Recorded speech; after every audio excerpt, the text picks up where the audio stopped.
शर्म आनी चाहिए। छोटे छोटे देश आतंकवाद को समझकर उन्होंने अपनी जनता की, अपनी संस्कृति की, अपनी भूमि की रक्षा की है। मैं उदाहरण दे रहा हूं, तुरंत ध्यान दीजिए। छोटा सा देश जापान, 8 लाख मुसलमान थे, आतंकवाद की बात करते थे, 6 लाख मुसलमान एक झटके में बाहर निकाल दिए।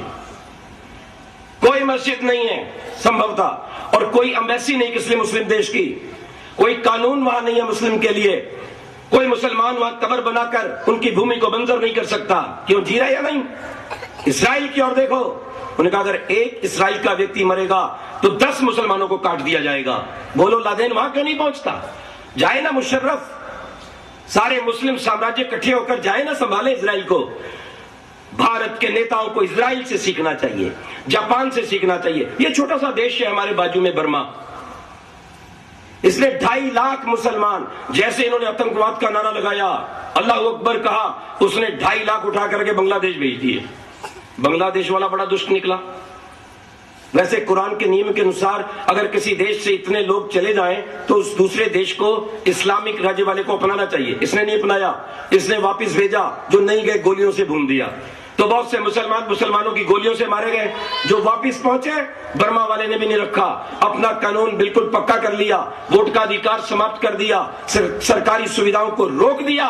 वहां से मुसलमान भागकर मलेशिया आदि चले गए और आधे रास्ते में मर गए।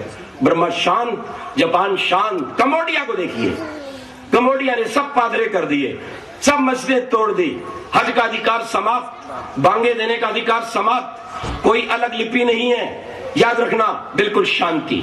आइए आगे बढ़िए रूस की ओर। रूस को तोड़ने वाले यही थे, ये इस्लामिक गद्दार। आज रूस ने अपने यहां से हजारों मस्जिदों को बुलडोजर फेर के साफ कर दिया है, अनेकों को फांसी पर लटका दिया, गोलियों से भून दिया। कोई मुसलमान वहां उर्दू भाषा के अंदर अपनी भाषा नहीं लिख सकता, अरबी में नहीं लिख सकता, लेकिन यह तो रशियन लिपि रहेगी। बिल्कुल ठीक बात है, बिल्कुल ठीक बात है। और केवल 1-2 मस्जिद रूस ने छोड़ी है, किसके लिए? कि जो बाहर से मुस्लिम देश के लोग आते हैं उनको खुश किया जा सके। हाँ भाई, तुम्हारी भी चीज रखी हुई है। बिल्कुल शांति कर दी रूस ने। आगे बढ़िए, चीन की ओर चलता हूं मैं। चीन ने तो भी पिछले दिनों नियम बनाया, हजारों मस्जिदें तोड़ दी, लाखों मुसलमान काट दिए, क्योंकि वो भी वहां पे झंडा लहरा रहे थे चांद तारे का, इस्लामिक राज्य बनाएंगे। काट पीट के सब बराबर कर दिए। किसी नौजवान का हज जाना बंद कर दिया गया, 5 बार नमाज पढ़ना बंद कर दिया। हर मुसलमान को चीनी औरतों से शादी करनी पड़ेगी, चीनी भाषा सीखनी पड़ेगी, और चीनी लिपि में ही वो उर्दू को बोलते हैं। क्यों जी? ये भारत के नेता ऊपर से गिरे हैं, ये देश के गद्दार हैं। आप और हम इन्हें वोट देते हैं, हमारा धन इन्हें प्राप्त होता है, हमारे ऋषियों का देश इनके